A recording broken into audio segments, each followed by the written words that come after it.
Okay, this is the Turkish March by Mozart.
Okay, let's take a look at this etude. There's a lot of little difficulties in it.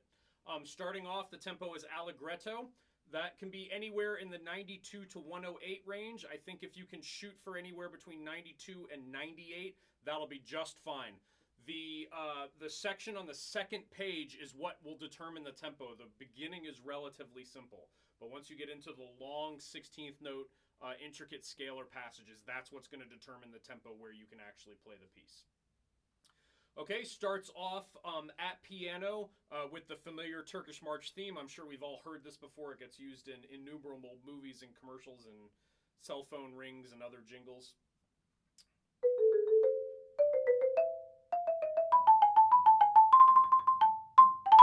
And then we have these little 3-note figures moving into measure 5. Right, just fit those 3 notes in there. Don't think of it as being strictly in time, sort of.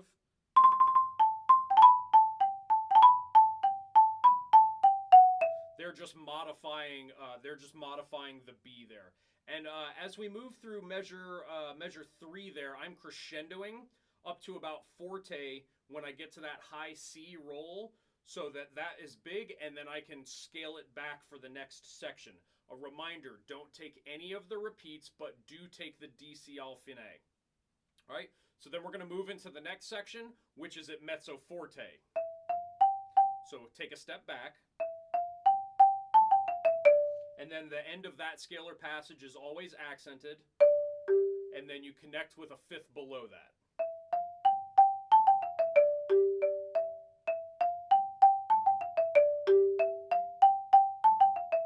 Then we scooch it.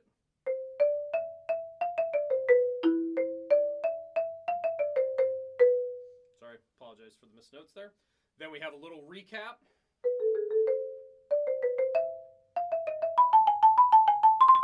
Crescendo again up to the high C, but this time you have to decrescendo out of it.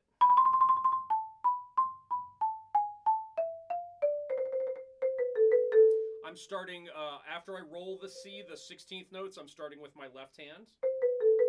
And only hit a single note there this time. And I wouldn't retard there yet. Then we get into the big grand section. We have we're at forte, and we have a sforzando roll. So I'm accenting the first 2 notes of that roll. Then all this 8th note figure I'm playing with my left hand, so that when we get to measure 28, I can lead that B to G quick roll with my left hand.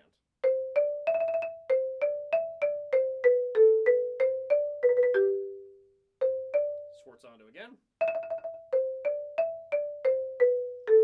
Now, for this final bar, you have a couple of sticking options here. And I'll give you both of them, and I'll tell you the one I prefer. The first one is to go left, right, left, left, and then roll on the C with your right hand. Looks like this at speed. Your other option is to go left, right, right.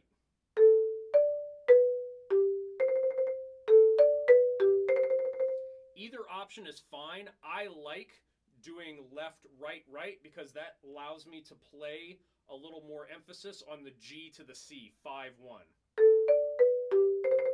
As opposed to it being the second note of a double, which is sort of naturally going to trail off.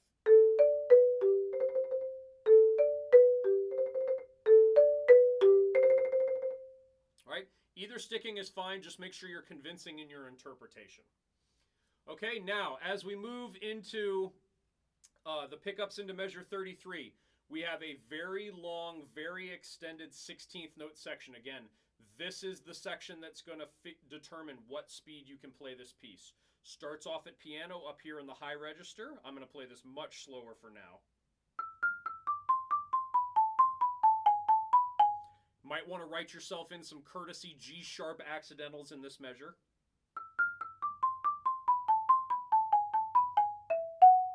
Especially there, the little E major impression there, E, F sharp, G sharp.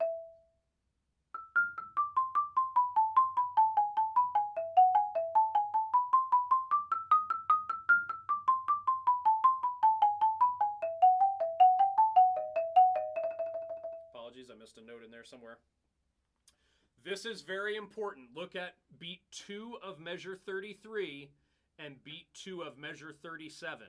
It's the same 3 notes, but not in the same order. The first time is A, C, B, A. The second time in measure 37 is A, B, C, A. Right, so make sure you're clear on that difference.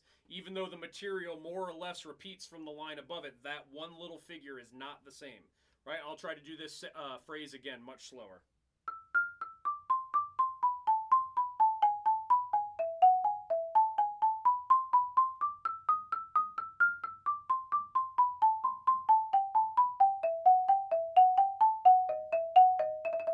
Right, then we add the D sharp for the resolution. One more time. 1, 2, 1 and 2 and 1 and.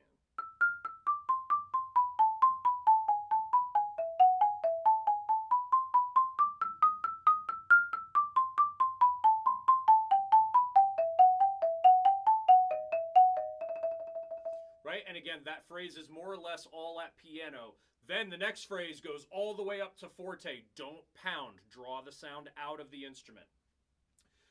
This section is more or less all in C major, but there are a couple of tricky little bits here. I'm starting this with my left hand.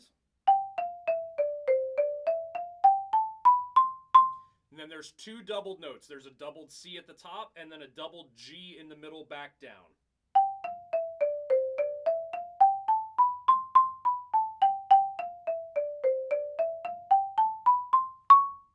Accent on the C sharp, I am not rolling that at speed. You won't have time to get a roll in there, I don't think, or at least not effectively. Then it does the same thing again.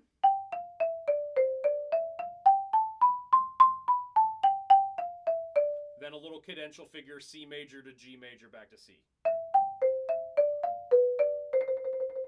Right, so here's that phrase again.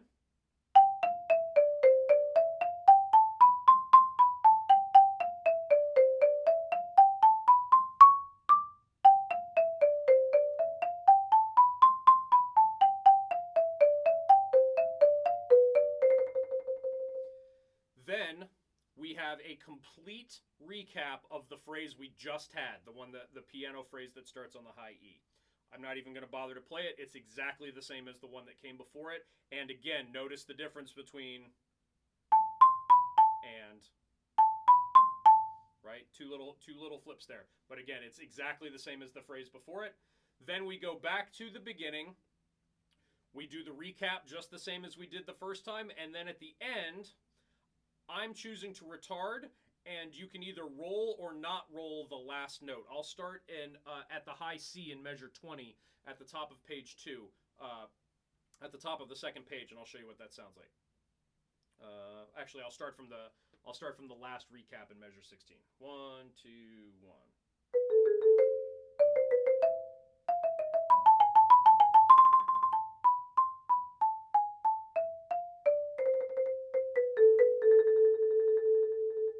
Or you could do the same thing without the roll.